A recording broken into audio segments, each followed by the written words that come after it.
đi hay lối hẹn rồi về có lo mà cần đến là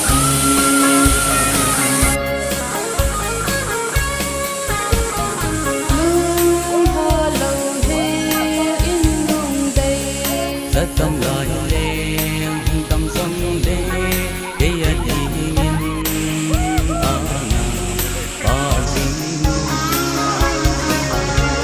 subscribe cho kênh Ghiền Mì Gõ để không bỏ lỡ